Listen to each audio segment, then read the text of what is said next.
Welcome this afternoon to part 2. We remember, I'll summarise very quickly part 1. Part 1 of Daniel chapter 11 showed us historic and what else? Literal fulfillment. We went through Medo-Persia. Verse 3, it was changed to Greece. How do we know that? Because in verse 3 it said, another power arose that did according to its will. And then in verse 16, that power was Greece. In verse 16, we had a transition of power again, because it says in verse 16, he did according to his will, signifying another new power came on the scene at that time. And what was that power? Pagan Rome. So far it's perfectly, literally consistent with the symbols of the statue of Daniel 2 and the symbols of the beasts in Daniel chapter 7 and the beasts in Daniel chapter 8. That's the he-goat and the ram. And so we came down to verse 31 at the end of pagan Rome, and we saw in verse 31 the transition of power from pagan Rome to papal Rome. And then we saw the 1260 years of persecution, which would indicate to us that our interpretation of verse 31 was correct, because we mentioned, remember, that if this was a transition of power from the daily, which was paganism at the hands of the union of church and state, France and the papacy, and then we saw the persecutions after that, and it was for many days, which we interpreted as 1260 days. And of course, note one thing, the papacy was not called at that time the King of the North. It was called what? The abomination that maketh desolate. And then it came in 538 AD in verse 31. We saw the persecutions all the way through to verse 35. And then in verse 36, we comes down in verse 35 till the time of the end. In verse 36, we saw another king about that time, which was 1798, raise up. Now, some learned gentlemen thought that was the United States, but we managed to convince him that it wasn't. It was an ungodly power, mainly atheistic France. And so then we had that new power was described. So from verse 36 all the way through to verse 39, we had a description of that new power. And remember, every part of that new power was fulfilled by atheistic France, even down to the dividing of the land amongst the peasants for gain, as it said in verse 39. And so from verse 36 to 39, we had what? The identification of this new power. And then in verse 40, which we'll start the afternoon's meeting with, at the time of the end shall the king of the south push at him, and the king of the north shall come against him like a whirlwind, with chariots and with horsemen and with many ships, and he shall enter into the countries and shall overflow and pass over. Many think here that the king of the north is the papacy, and atheism is the king of the south. Well, you're going to find out. Remember, the whole chapter so far has been what? Literal and historic. And I believe you're going to see some amazing literal fulfillments, exact fulfillments of prophecy, which discredits some of the interpretations that bring in symbolism here. Let's go on. At the time of the end shall the king of the south push at him. When is the time of the end? 1798. And at the time of the end shall the king of the south push at him. Who's him? Him is this power we've just had described from verse 36 to 39, atheistic France. And who's the king of the south? Egypt.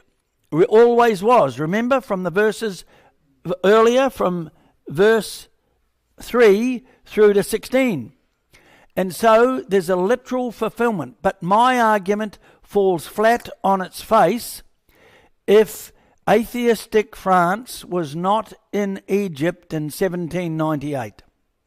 Was atheistic France in Egypt in 1798? exactly it was. Not 1797 or 1787. It was 1798, the time of the end. So at the time of the end shall the king of the south push at him. We saw Napoleon, and we're going to find out why he went there. Napoleon attacked Egypt under the excuse that French traders had been victimized and persecuted by the Mamelukes that ran Egypt. And so they took 40,000 troops in there on 350 ships, and they conquered. You'll find out the king of the south pushed feebly at him and was defeated at the Battle of the Pyramid. See this? So this is history.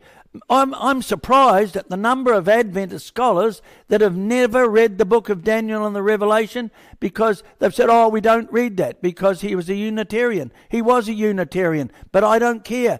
Sister White made it clear that God had helped him write that book, and you'll see at the end of the presentation that she said it should be shared with people because it's been blessed of God. So the king of the south pushed at him exactly in 1798. So I am impressed, and I hope you are too, that so far we have an exact fulfillment. So Napoleon defeated the Egyptians. Then Napoleon advances east towards the promised land. Why did Napoleon advance east towards the promised land? You'll be astounded at what you see here. Napoleon Bonaparte was a what? Freemason. Now, you see the hand and the jacket? When you see that in a ceremony, it shows that the person is a Freemason. So let's read on. Napoleon Bonaparte was a Freemason, and their objective is to rebuild the temple in Jerusalem for their secret controllers, the Jewish bankers, who financed the French Revolution. It now was payback time for the realization of the age-old Jewish prayer and dream, next year Jerusalem. So the Jewish bankers had financed the French Revolution to destroy the union of church and state, which had persecuted them. But now we see it also brings us back to the hope of Israel. For who of all people should suddenly declare himself the sponsor of a restored temporal kingdom of the Jews but General Bonaparte? Among all the other records set by this astonishing man is a little-known fact that he was the first head of state to propose the restoration of a Jewish state in Palestine. So why was Napoleon heading east? To take Jerusalem, so the Jews could go there and rebuild their temple. Bonaparte has published a proclamation in which he invites all the Jews of Asia and Africa to gather under his flag in order to re-establish the ancient Jerusalem. He has already given arms to a great number, and their battalions threaten Aleppo. In Napoleon's latest report to the Directory, just an hour before he set out for Palestine, he confidently predicted, by the time you read this letter, it is possible I will be standing at the ruins of Solomon's Temple in Jerusalem. And so he set off there, but what did the Bible say? The king of the south would push at him. Who's him? The power that had been described from verse 36 to 39 that did according to its will in 1798, which could not be the papacy because it had received the wound. And the king of the north shall come against him like a what? Whirlwind, with chariots and with horsemen and with many ships. Daniel 11:40.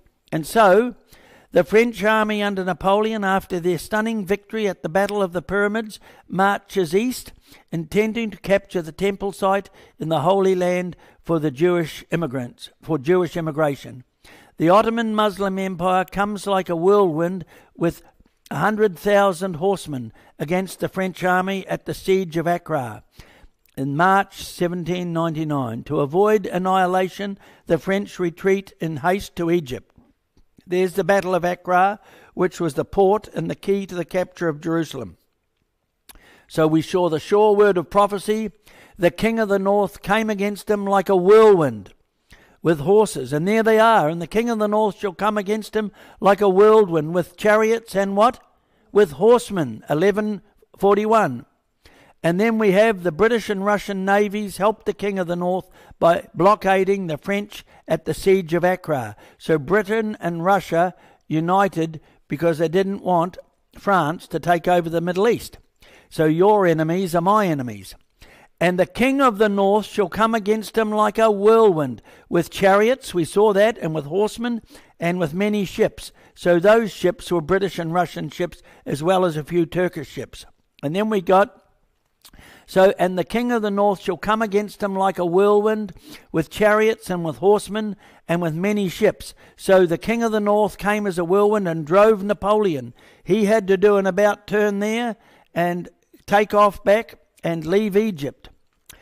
Napoleon and his army retreat to Egypt from Palestine, while the Ottoman Muslim king of the north attack his rear guard like a whirlwind.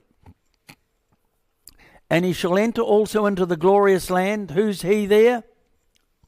The king of the north.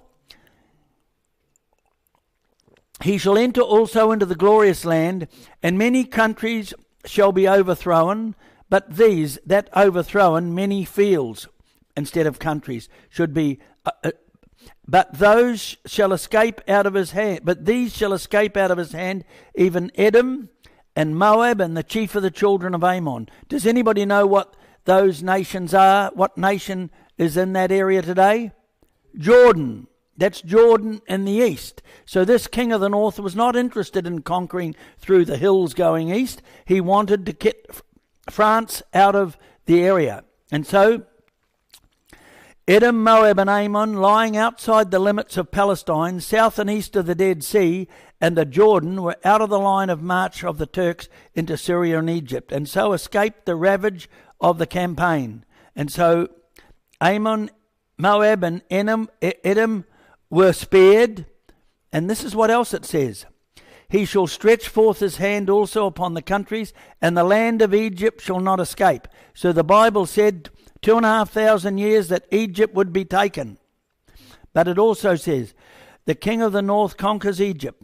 When the French were driven out of Egypt and the Turks took possession, the Sultan permitted the Egyptians to reorganize their government as it was before the French invasion. Daniel in Revelation 3:09 by Uriah Smith. But he shall have power over the treasures of gold and of silver, and over all the precious things of Egypt, and the Libyans and the Ethiopians shall be at his steps. We're seeing an exact, amazing, literal fulfillment of this prophecy. And how people can have such an imagination to try and interpret Edom, Moab, and the chief of the children of Ammon defies my imagination. I ask them, what is Edom? They say, Edom means unfaithfulness. And what about Ammon? That means arrogance. And what about Moab? That means pride. It's nonsense, as you'll find out in a moment. And yet most Adventist scholars believe that. Now, I'm trying not to cause trouble, but there's a reason why the correct interpretation must be given, because it's a wake-up call for Seventh-day Adventists, as you'll find out. The Sultan, after neither soldiers, guns nor fortification, and left them to manage their own affairs with the important exception of tribute. That's from Daniel in the Revelation 2. And so they paid tribute. So Egypt was taken, but can you see here, Libya and Ethiopia were not taken. Can you see this an exact literal fulfillment of this verse, that the king of the south pushed at him the power that had been explained, revolutionary France, atheistic France, militant atheism, which came to Egypt, and it was in verses 36 to 39, it was explained or identified as an atheistic power. The king of the south pushed at him. He was defeated by this atheistic French. France moved to the promised land.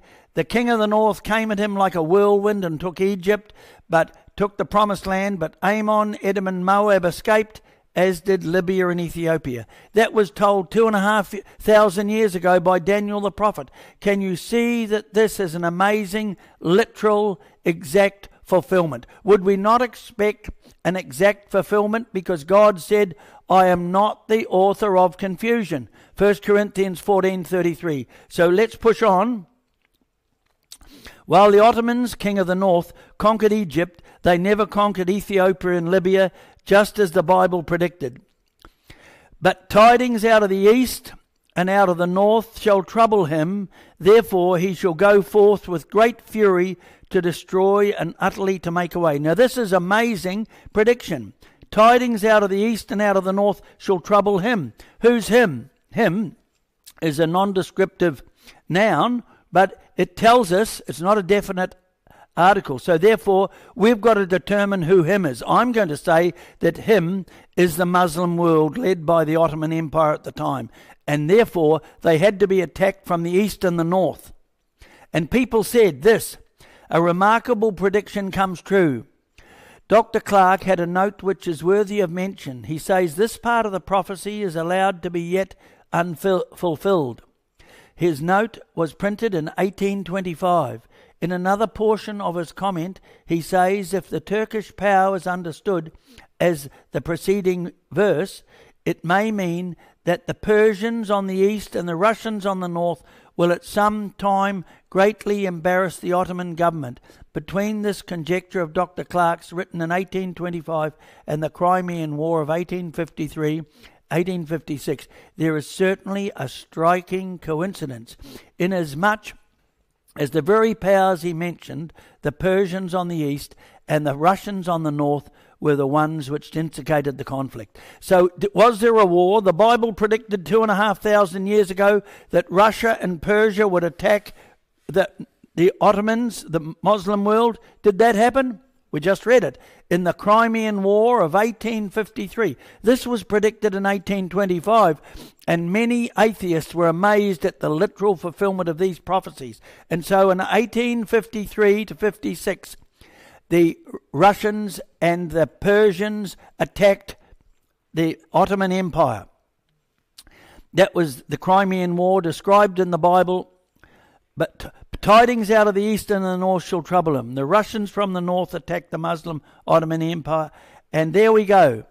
The Russians attack down through there, Romania and in there, and then the king of the north comes up here, and then the Persians come from here, and the Russians came from the east as well.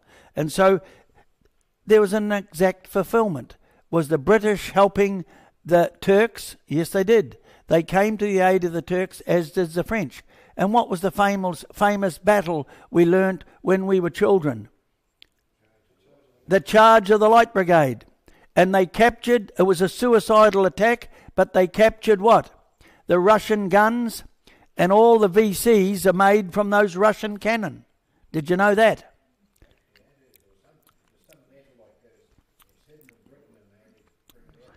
And he shall plant the tabernacle. This, we're getting towards the end. He shall plant the tabernacles of his palace between the seas in the glorious holy mountain, yet he shall come to his end, and none shall help him. So, and he shall plant the tabernacle. Who's he? The Muslim world. Now, he will plant the tabernacles. What does tabernacles mean? The mosques. But what does tabernacles mean? It means more than one. And he's going to plant them in the glorious holy mountain, which is Jerusalem, and it's going to be between the seas, right? Which are the seas? Mediterranean and the Dead Sea. Now you're going to see an amazing exact fulfillment here. There's Jerusalem, the holy mountain. There's the seas, the Dead Sea and the Mediterranean Sea. So we're going to look here and see if our power, which we believe is the Muslim world, did build at least 2 tabernacles. And there it is, the dome of the mosque. There it is, see that? And the Mosque of Al-Aqsa. These are the 2 mosques on the holy mountain, just as Daniel 11:25 says. Can you see this? There it is there, the Dome of the Rock and Al-Aqsa. Just as the Bible predicted. It didn't say build its temple, it said temples. And so, can you see it was going to be built in the holy mountain, Jerusalem, between the seas? Can you see so far we have an exact fulfillment? And people try and put a connotation on this which says that the holy temples are God's people and all this. We're seeing an exact literal historic fulfillment. So let's push on. And he shall plant the tabernacles of his palace between the seas in the glorious holy mountain. What's the next bit? Yet he shall come to his end and none will help him. I believe where rubber's touching the road, it says that the Muslim world is going to come to its end. Now, is that possible? You wait and see, because how many powers are there in the last days? Two, not China. Well, you're entitled to that opinion. I'm saying it's the resurrected papacy, which all the world wondered after, and the United States of America, which rose as a lamb with two horns and spoke as a dragon. And so, they're the two powers. It doesn't say China, under my understanding. It doesn't say Russia. And they're going to, all the world is going to wonder after the beast. So Russia is going to be tamed one way or the other, and so is China. And so are the Muslim world. So let's push on. The Bible says, he shall come to his end and none shall help him. The Muslim world. Look at this. The infamous Wesley Clark. We're going to take out seven countries in 5 years. Starting with what? Iraq, and then Syria, then Lebanon, Libya, Somalia, Sudan, and finishing off with what? Iran. Wesley Clark. Why would he say this? Because the Jews are controlling America, and this is all beneficial to the benefit of the Jews. Michael Ledden admits the Zionist plan to destabilize the Muslim world. Stability is an unworthy American mission and a misleading concept to boot. We do not want stability in Iran, Iraq, Syria, Lebanon, and even Saudi Arabia. We want things to change. The real issue is not whether, but how to destabilize this. This is in the Wall Street Journal. Now look here. This is Woolsey. Woolsey is another Jew. The Jew Woolsey, and former CIA head, wants the US to destroy the Islamic world for Israel's New World Order. Woolsey is now running around this country calling for World War IV, it should be 3, to deal with the Islamic problem. That's the Washington Post, April 15, 2003. Here's the Jew Ledden again, admits the Zionist plan to destroy the Muslim world. I'm not making this up. This is taking from information which is out there, and I believe it's fulfilling biblical prophecy historically, literally, and accurately, and on time. Michael Ledden, a Jew and former U.S. Undersecretary of State, said, the United States is going to change the face of the Middle East. We also spoke in May 2003 of the need to free Iran, Syria, Saudi Arabia, Libya, and North Korea after the invasion of Iraq. Can you see they're openly saying what they plan? Now this is, who's heard of Ron Paul? He's a Republican senator in the United States. He's a doctor by profession, and he's a good guy. Some of my friends have met Ron Paul, and this is what he said. The same foreign policy experts who lied us into the Iraq war are now saying we must re-invade to deal with the disaster caused by their invasion. Get it?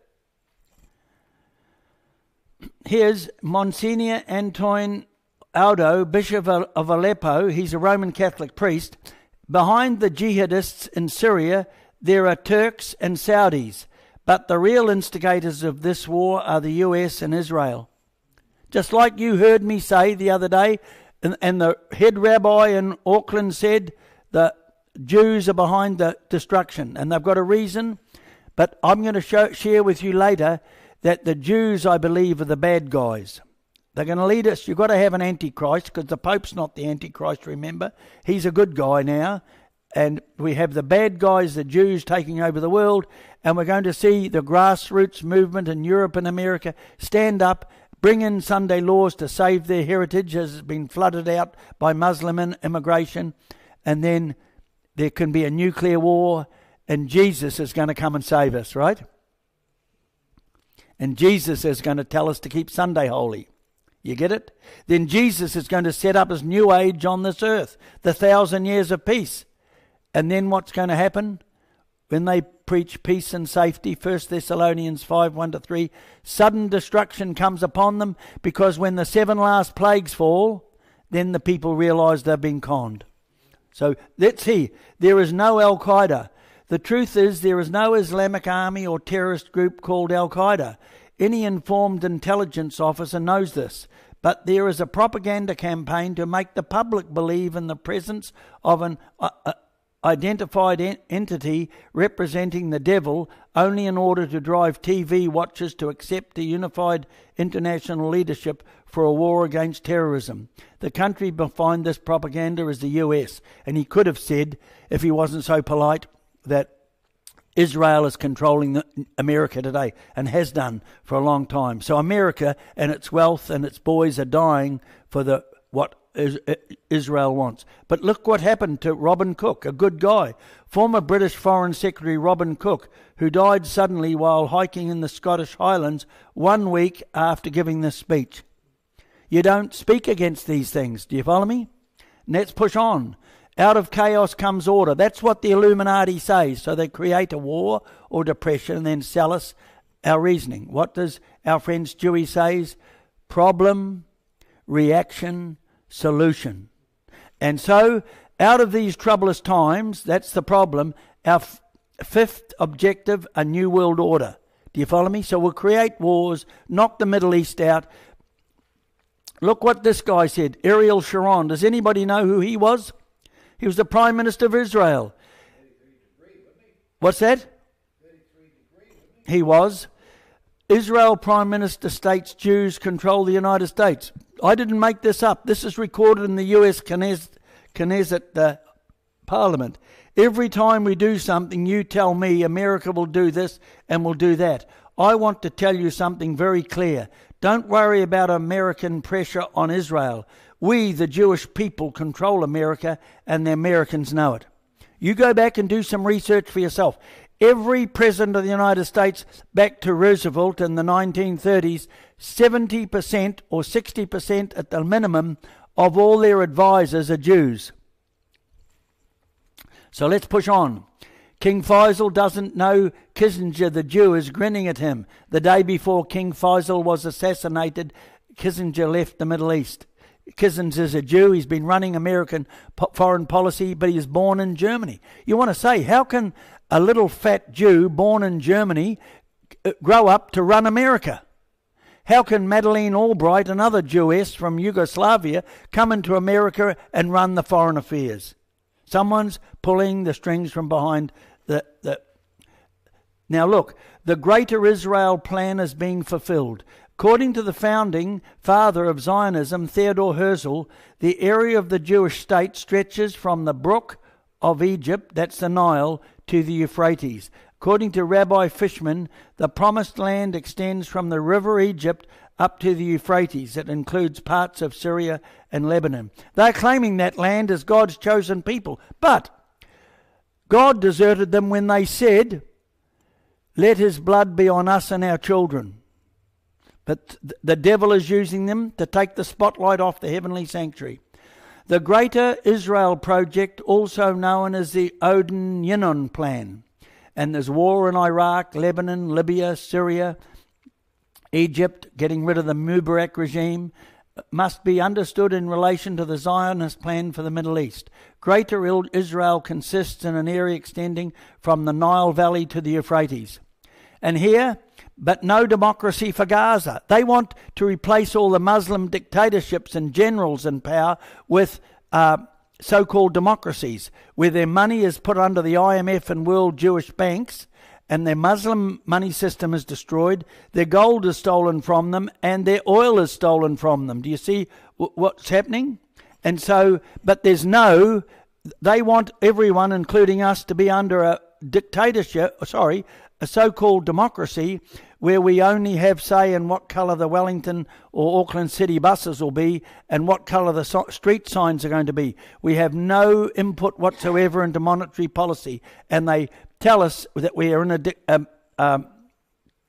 a democracy. And so they want to replace all these Muslim dictatorships with so-called democracies, but really it's all being run by international Rothschild money. So let's push on. But see here, there's a discrepancy in their law. There's no democracy for Gaza. That's the plan, and it comes from Genesis 15:18.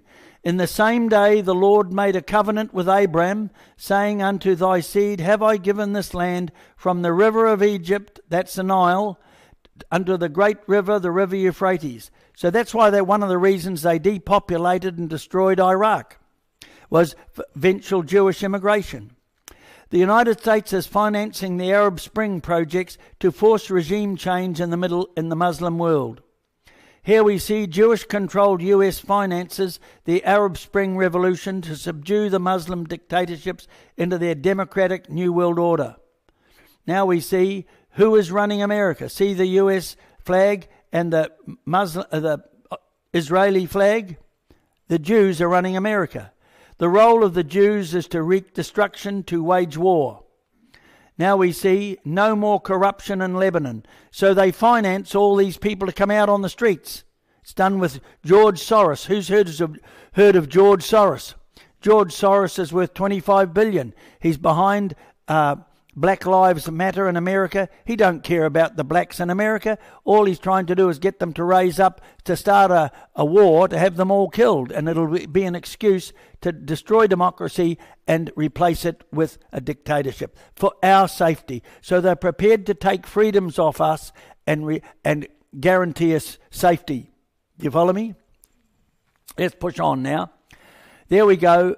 All these movements, they got the people on the streets. Regime change coming in Tunisia. Stand up for Tunisia. Go Joe.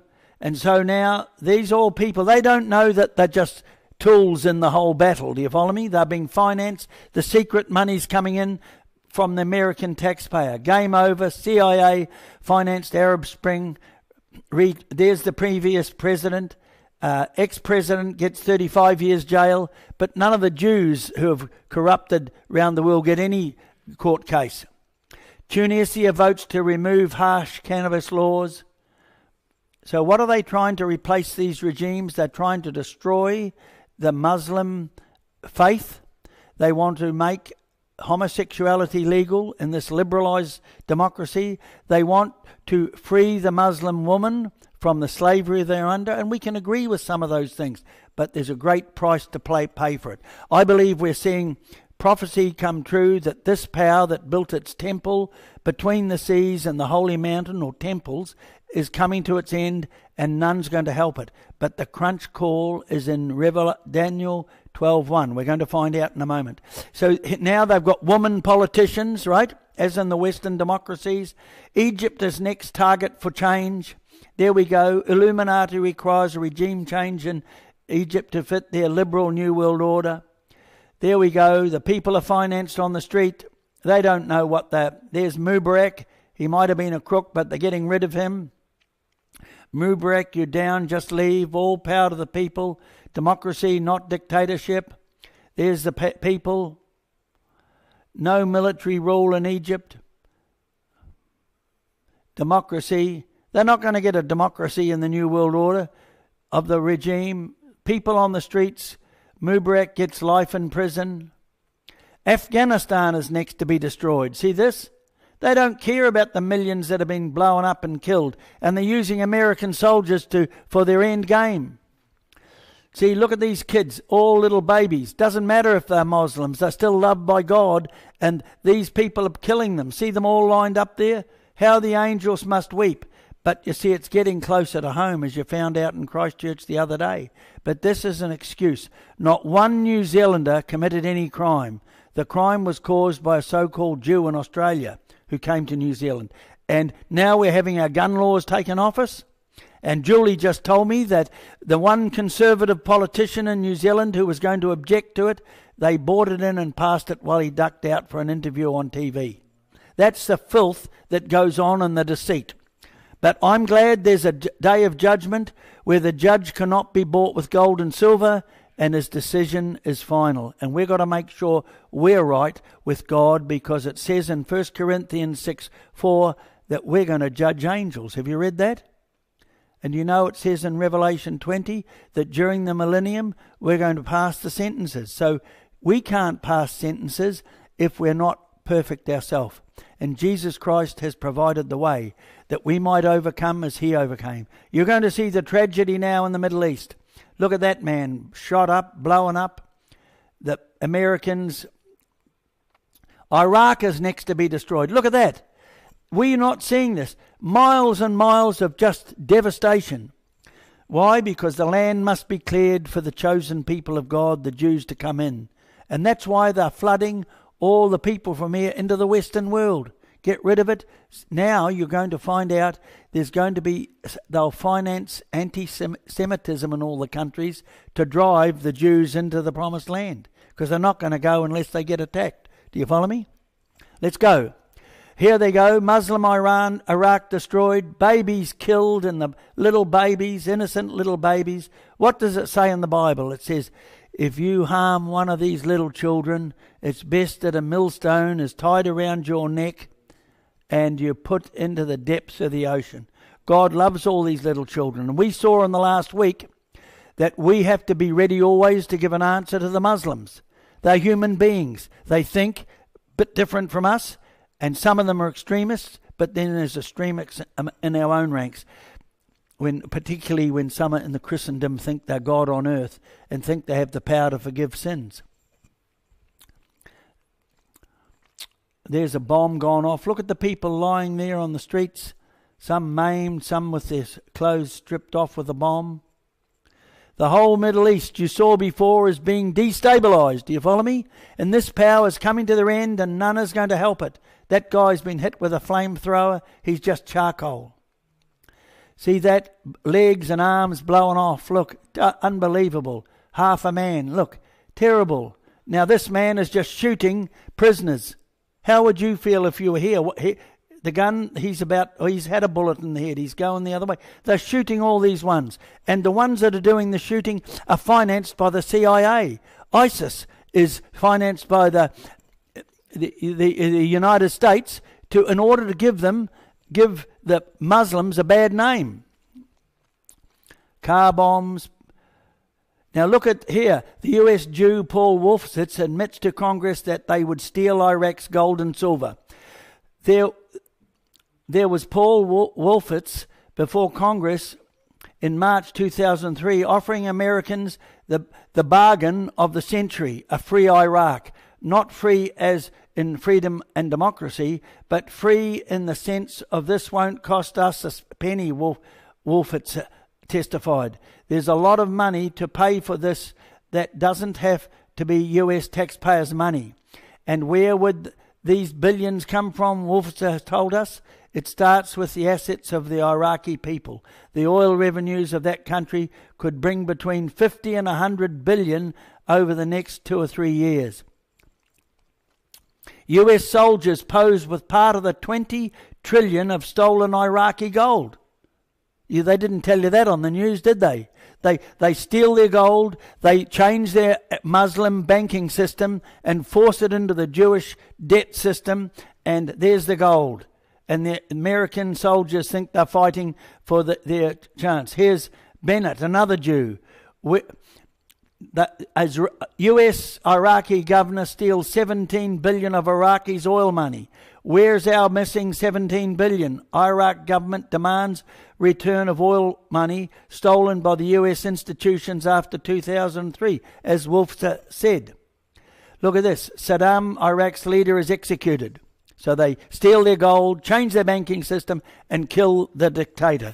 Do you know he wasn't a bad guy? I was in Los Angeles and I met a lady who came from Iran and said, Saddam is tough. If people are shooting people, he hangs them.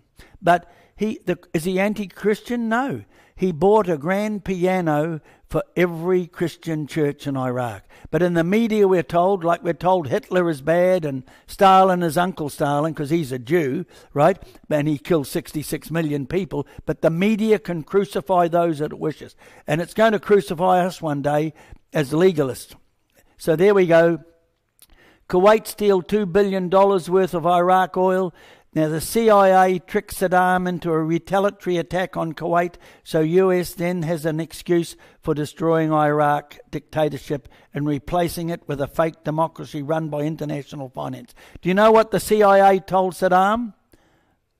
they said, you can take out Kuwait, and we would not risk retaliating because we still remember Vietnam. We don't want to be bogged down. So they did it. Then Libya next to be destroyed. Prosperous Muslim Libya is destroyed. Look at it. Then before and after.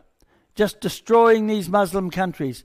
Prosperous Muslim Libya has been turned into chaos by US-funded Muslim terrorist groups. There is Gaddafi. My sister's friend worked for Gaddafi, and she knew him personally. And she said, he was a Muslim, sure, but he was a kind, very well-spoken man. But we're told he's terrible, right? Just like when Pan Am Flight 108 blew up over Lockerbie, he got the blame. But it was done by the CIA. So these are false flag operations. Let's go on. Muslim Libya falls. There's his leader. They did all kinds of corrupt things to him out of hate. There's the gold. Look at it. Who stole the 143 tons of Libya's gold and 150 tons of their silver? Where do you think it ended up? The people that love the money. The Jews got it. That's who got it. Yeah, well, have you not been listening? What's that? Well, you're not a Jew. Well, we are Jews. We're true Jews, right? Look at this. Syria next to be destroyed. The Muslim world is being systematically destroyed and forced into the New World Order. Look at it. The mayhem. All the people were living in there. They've taken them out. They've flooded Europe with them. But this, I'm showing you this so you'll understand that the world is coming, the Muslim world is coming to an end, and none are going to help it. So here we go. Look at the mayhem. Isaiah 17:1. The burden of Damascus, behold, Damascus is taken away from being a city, and it shall be a ruinous heap. This is it, friends, a ruinous heap. Look at it. I'm going to go quickly now. Welcome to Damascus. Just mayhem, destruction. There they are, cutting all these guys' throat. Now this guy, Dr. Nabil Antaki from Aleppo, said this. Life was not perfect, but nobody wanted war. They wanted reform. Even the most outspoken enemies of the government did not want war, and certainly not this war. They wanted reforms and they wanted democracy, but nobody wanted to kill Syria to improve Syria. Do you see how it's turned around? They take a legitimate desire and destroy the country with it. Muslim Syria is being systematically destroyed by the New World Order. These little children. There now, Muslim refugees flee to Europe, leaving an empty land for a greater Israel. Syrian refugees seek asylum, but EU are putting hurdles in their way. The White Helmet myth is over. Does anybody know anything about the White Helmets? They're a CIA Mossad operation that is operating as humanitarians. And they were really assassinating people, but the newspaper said how wonderful they are and how they risked their lives to save children. See here, these were staged photos for the White Helmets to see running through with the kids, and everybody was giving money. The White Helmets are a CIA Mossad front for assassination and intelligence gathering. They were said to be humanitarians, but when they were in there, they were gathering intelligence as well. Look at this guy. He's about to have his head chopped off, see? In a moment, his head will be looking up at him. Now here, all these Syrian soldiers are blindfolded and being shot in the head. Unbelievable. This is what Assad said. The West has spent 10 years fighting terrorism. It has killed millions doing so. Now they're supporting the same terrorists in Syria. And I am the bad guy. Iran is next. See this? We are sitting down together with Israel. That are sitting down together with Israel in order to advance the common interest of war with Iran. Iran, they want to take them out next. Look, Israel using US will take out of Iran because it is not fitting their New World Order.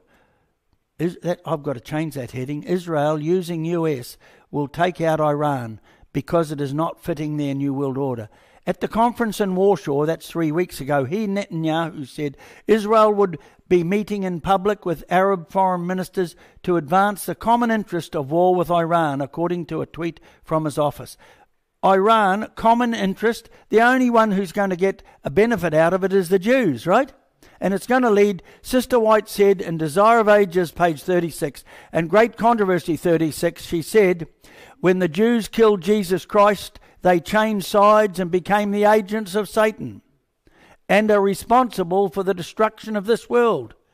Einstein and Oppenheimer and the atom bomb, Freud, who ruined the Christian principles of Protestant America, the Rothschild bankers. What did Satan say to Christ on the mount, on the temple, on the wilderness? This is my world and I can give it to whom I wish. He offered it to Christ and Christ turned it down. So he's giving it to the ones that killed Christ and nailed him to a cross. Let's go. Iran is next. So they get the people on the streets.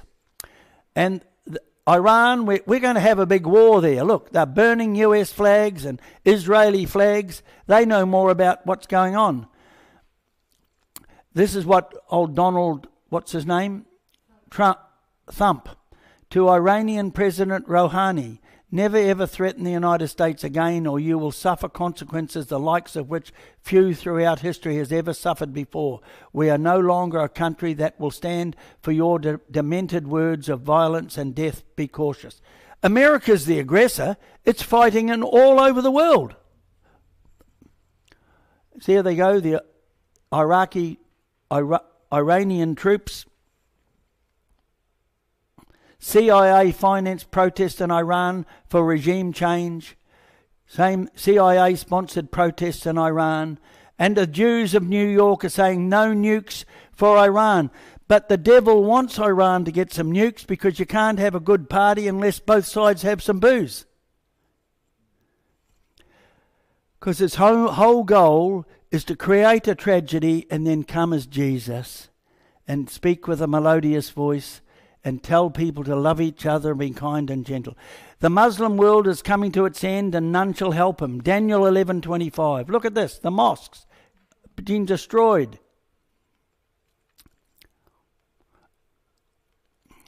Friends, we're living in the last days of Earth's history. Look at the shots through there. Look at the destruction as far as the eye can see. They're deliberately destroying. The Zionist wants the Temple Mount. There he is, taking the temple out, you see, with his ice cream. The Dome of the Rock on the Temple Mount. Is this mosque the next to go? Do you know the Jews have tried to blow it up? They want the Temple Mount. They want to rebuild their temple. But I believe God says no. They're not going to rebuild the temple, but they're going to create a nuclear war in their attempt to do so. And there we have the Muslim world is coming to its end and there is a sign that probation is about to close. This is the point. I'm saying that what's happening in the world is a sign that when the Muslim world comes to its end, then probation is about to close. So why Adventists should be interested in what I'm saying here in the sure word of prophecy is that probation is about to close. So we're to get ready. Let's read it. And at that time, that's when the Muslims come to its end, shall Michael stand up, the great prince which standeth for the children of thy people, and there shall be a time of trouble such as never was since there was a nation, even to that same time. And at that time thy people shall be delivered, every one that shall be found written in the book of life. Revelation or Daniel 12:1. Human beings put the division in between the chapters. So this verse really was to come in Daniel chapter 11. For then shall be great tribulation, such as not since the beginning of the world to this time, no, nor ever shall be. For the king of the north is the Muslim world, and if the king of the north is the Muslim world, then God is trying to warn his children through the sure word of prophecy that when we see the Muslim world coming to its end and none helping it, we then know that we should rise from our stupor, for probation is about to close. Now, inspiration says Uriah Smith's book, Daniel and the Revelation, should go everywhere and it will do a grand work. I've taken most of this from this Adventist scholars today. But this is what E.G. White said. I consider that book thoughts on Daniel and the Revelation should go what? Everywhere. It has its place and do a grand good work. Here we go. Inspiration says that Uriah Smith's book, Daniel and the Revelation, contains God's light. Review and Herald, February 16, 1905. Now, inspiration says that angels of God would prepare the people's hearts for Uriah Smith's book, Daniel and the Revelation. There it is. The angels of God would prepare the way for these books in the hearts of the people. So he'll prepare the way when we start talking to Muslims. There is Baudou, A.C. Baudou, James and Sister White's friend, A.C. Baudou, stated the prophet said the angels were guiding Uriah Smith's hands with his book, Daniel and the Revelation. That's not an authoritative statement, but it is a statement from a pioneer. Uriah Smith says bringing in the papacy as the king of the north is so wide of the mark it need not be considered. And yet all our theologians are going after this, and even friends of mine. I used to believe this till dear old Pastor George Burnside sat me down and explained that I was wrong. And nobody likes to be shown they're wrong. But I was convicted of God that I was wrong, and I changed to this. Literal historic fulfillment. We speak of these two positions only as the attempt which some make to bring in the papacy here is so evidently wide of the mark that it need not be considered. Daniel and the Revelation, page 294 by Uriah Smith. 6 biblical reasons why the papacy cannot be the king of the north. 6 biblical reasons. Number 1, the papacy is first mentioned in verse 31 and is called the abomination that maketh desolate, and not the king of the north. Hence the king of the north cannot be the papacy, and logically the king of the north must be another power which arises in history at the time of the end, 1798. Otherwise God is the God of confusion, which he is not. The second reason, the biblical reason why the papacy cannot be the king of the north. Those who believe the papacy is the king of the north claim strongly that because the prophecies of Daniel 2, 7 and 8 all end with the papacy, then Daniel 11 must also end with the papacy. They are making this extravagant claim without a slither of evidence. They are putting God in a box and telling him what he must do. We know that man put the chapter divisions in the Bible and not God. Daniel 12:1 is a flow-on from verse 45 in chapter 11. The papacy finishes in verse 35, which is the time of the end, 1798, and not the close of probation, because the papacy is mentioned after verse 35. God again reminds us in Daniel 12, 7 and 11 about the 1260-year prophecy, the 1290 and the 1335 prophecy. The third biblical reason why the papacy cannot be the king of the north. Those who claim that the papacy is the king of the north must somewhere make a change from literal to symbolic interpretation in order to try and squeeze the papacy into prophecy where it does not fit. They cannot give a correct biblical principle for their change. They cannot all agree to what verse in Daniel 11 the prophecy changes from literal to symbolic. Some claim is it at the cross, verse 22, but there are still literal verses after that. Some claim it starts in verse 40, but they find their credibility is stretched when trying to give a symbolic explanation for Edom, Moab and Ammon, verse 41, which has a perfect, literal and historic fulfillment, as does every verse in the chapter. There is often a different symbolic explanation in Australia than in America. They both claim the Holy Spirit gives them their explanations, but the Holy Spirit, once again, is not the author of confusion. The fourth biblical reason why the papacy cannot be the king of the north. The king of the north cannot be the papacy because this power, the Muslim world, verse 45, comes to its end at the close of probation.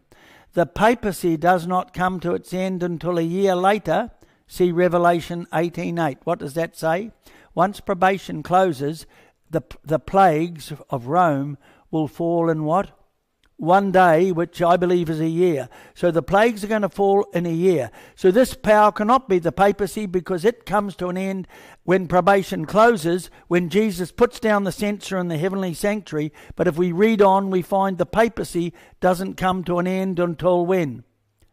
2 Thessalonians chapter 2, 8 to 10 shows that the papacy comes to its end after the plagues when it's struck down by the brightness of Christ's coming. Right? This is after she suffers her 7 last plagues, which fall in the year after the close of probation and before the end of the world. Can you see it cannot be the papacy? Another one.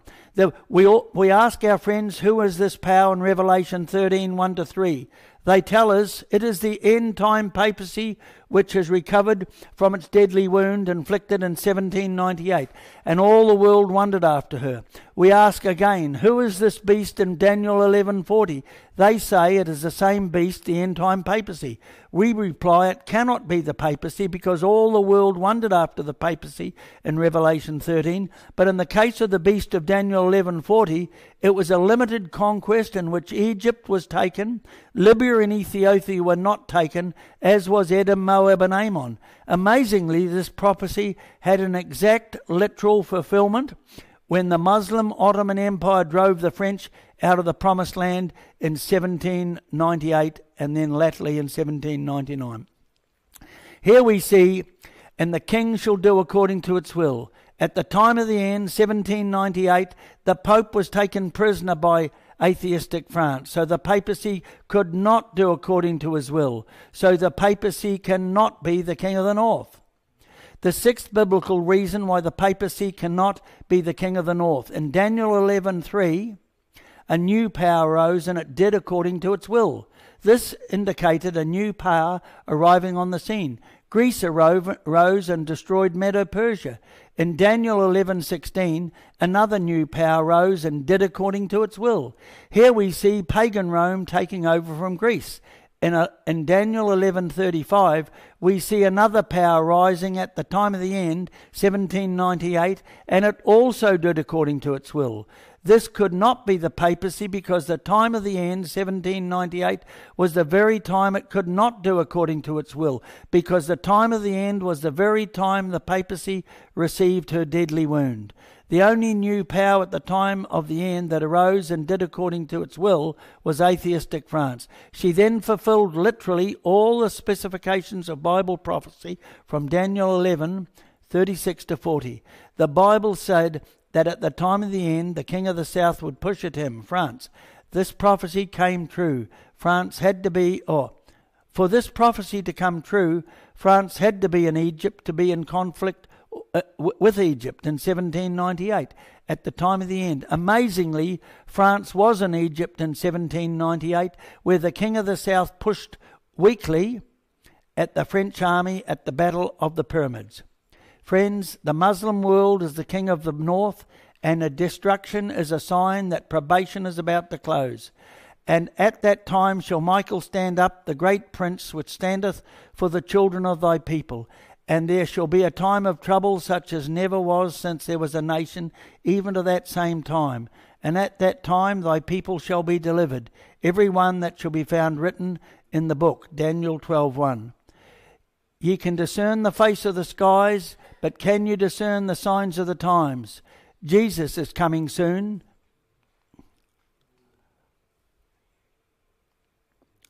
So friends, I believe we've seen the fulfillment of prophecy. Remember, the prophecies of Daniel, in my understanding, are literal and historic. And there's no place, the vast number of Adventist scholars are interpreting and trying to squeeze and make it fit for the papacy. I don't believe it is, and I believe Adventists should understand this. Why? Because if we value our eternal lives, we will take heed that the world probation is about to close. Because in Daniel chapter 11:45 it says that this power would build its temples, plural, in the holy mountain, Jerusalem, between the seas, Mediterranean and the Dead Sea, but yet it would come to its end and none would help it. I believe we're seeing probation about to close. We're seeing an accurate, literal and historic fulfillment of prophecy as the Muslim world is coming to its end. Shall we wake up before it's too late? We want to overcome as Jesus overcome, according to Revelation 3:21. Thank you very much. Any questions?